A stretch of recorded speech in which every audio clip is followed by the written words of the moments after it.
Assalamu alaikum, and welcome to Grade 10 English Lessons. This is Unit 2, Episode 2, Vocabulary and Setbook. First, we're going to learn some new vocabulary items, and as we learn them, we're going to tackle some setbook questions. Now, to continue on our last episode, I'd like to begin with a quote.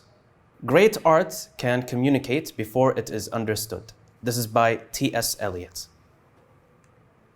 Let's go ahead and continue with our lesson. So the images that you see are forms of Islamic art, and we've seen these all over the Arab region. We've seen them in mosques, we've also seen them in museums.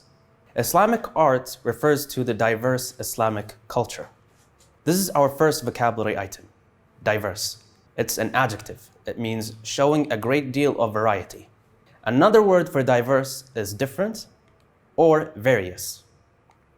For example, members of the same family can have very diverse personalities, very different personalities. Calligraphy is one of the Islamic arts. And we've also learned this a little bit in elementary school, did we not? We've learned some examples or some forms of calligraphy when we wrote in Arabic. Calligraphy here is also a new vocabulary item.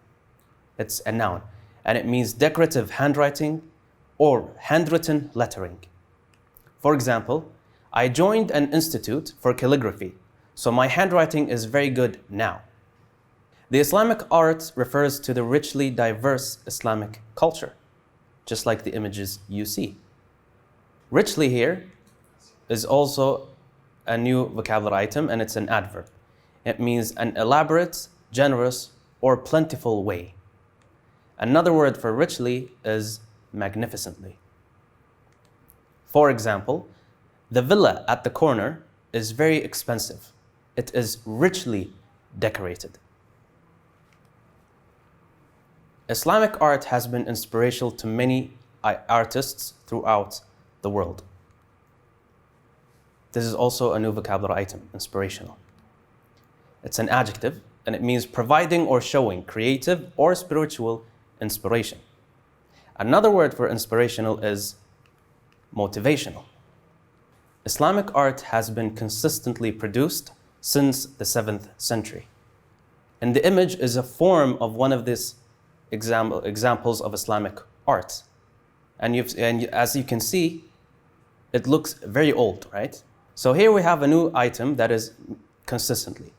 It's an adverb, and it means continuing to happen or developing in the same way. The opposite of consistently is occasionally. For example, Noura is consistently the top of her class. That means she's always the top of her class.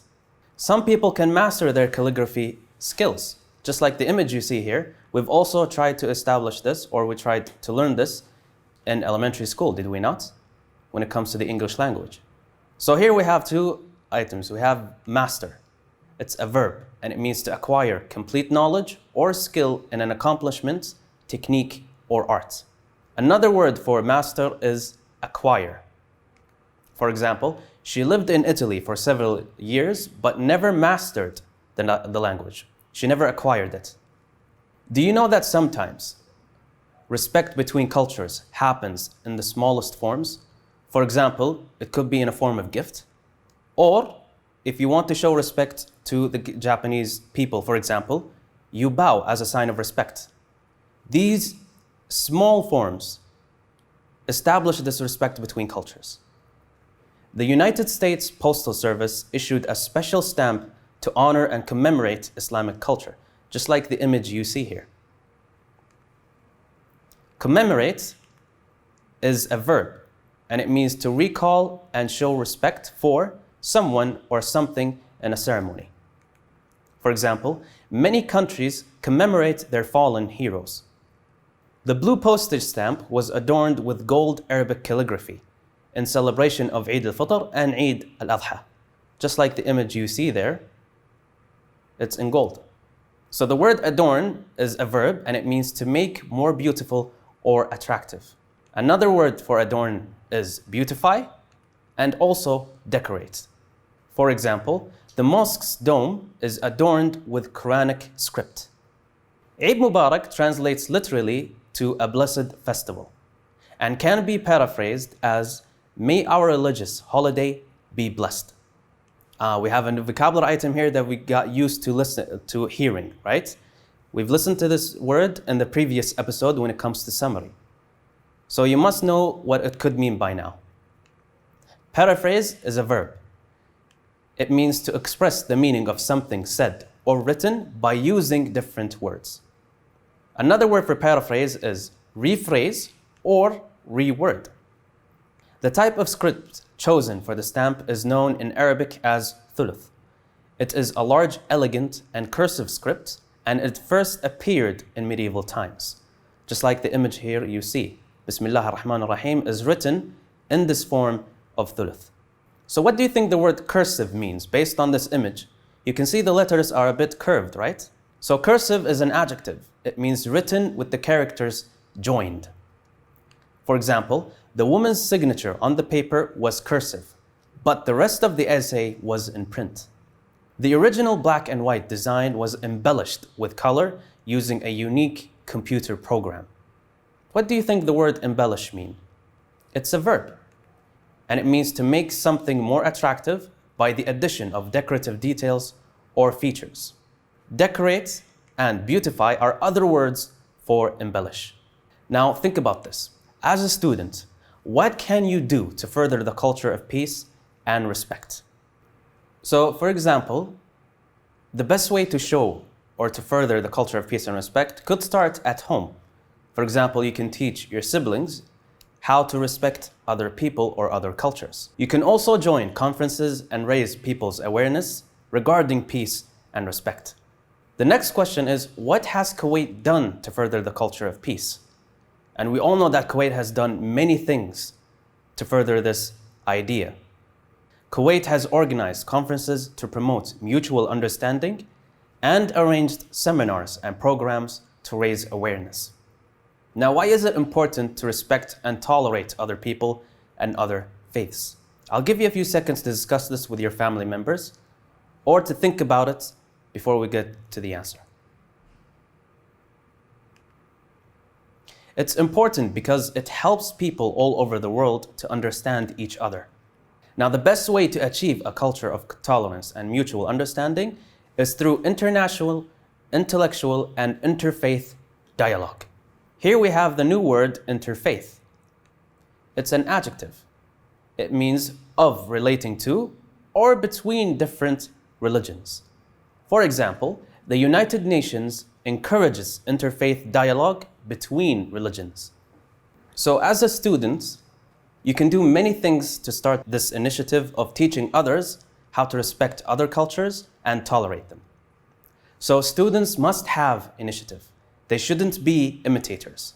They must learn to think and act for themselves and be free, just like the image you see here.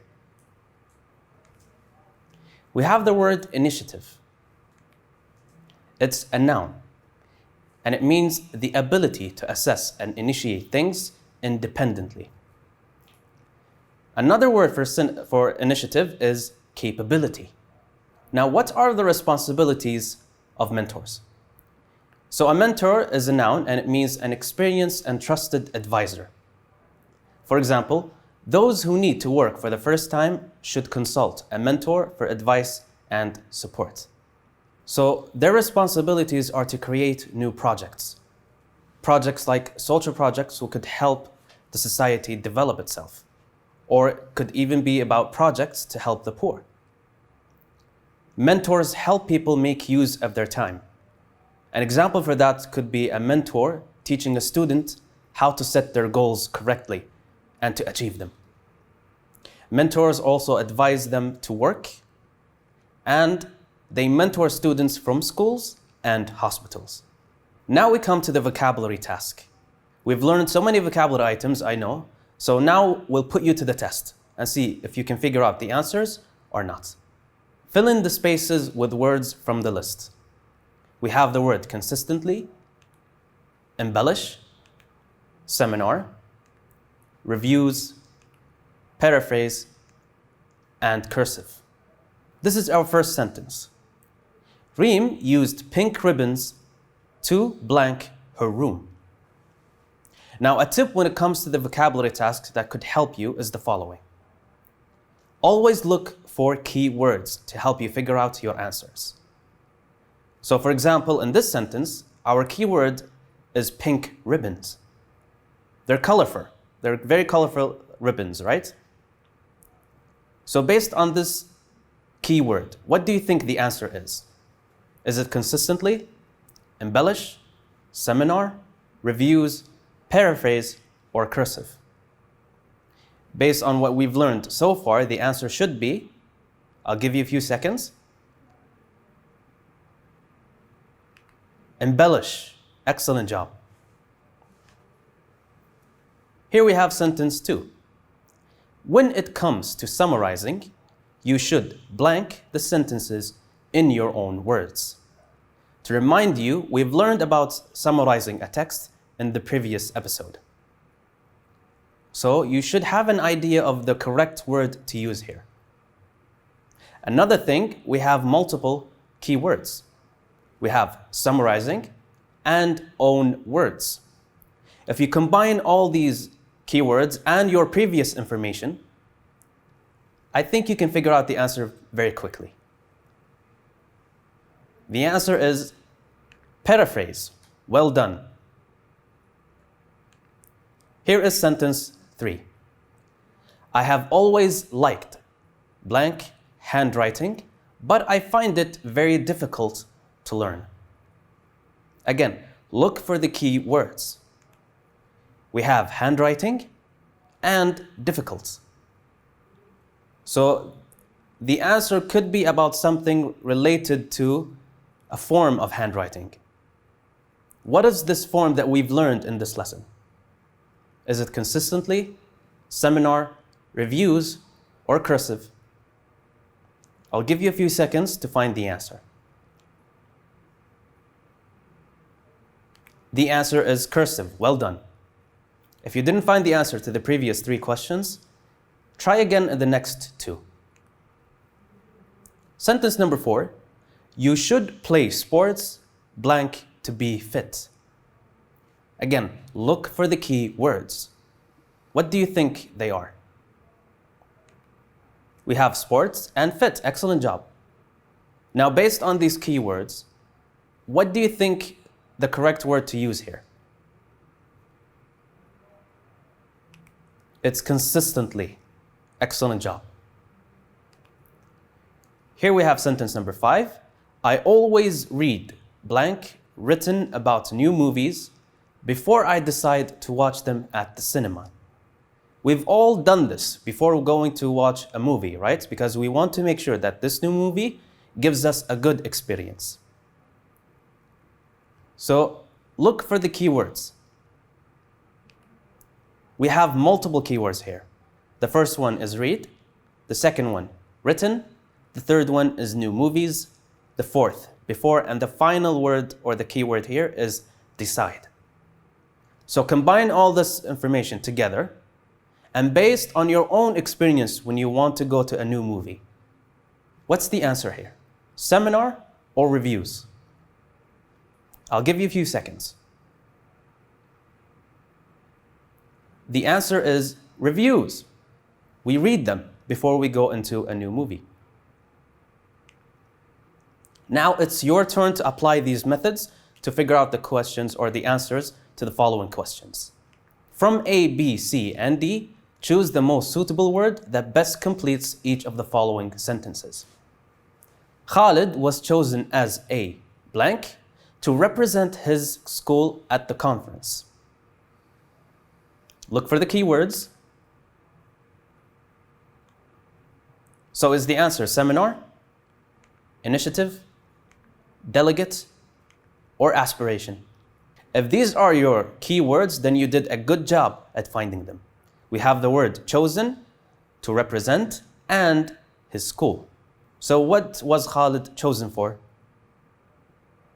To be a delegate. Excellent job. Prophet Muhammad's attitude was blank to the whole nation. We have interfaith, inspirational, cursive, and diverse. Look for the key words. Excellent job, you have whole nation as a key word.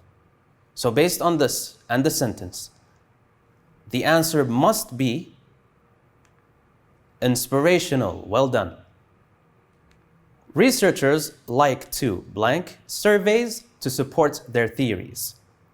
We have the word adorn, cover, embellish, and conduct.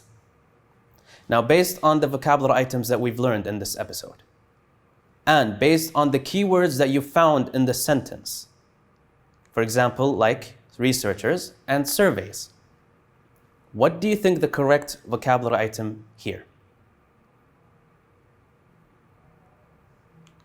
It's conduct. Researchers like to conduct surveys to support their theories. Excellent job.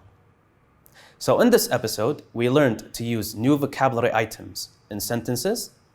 We've also answered some set book questions in order to understand about the culture of peace and some examples of Islamic art.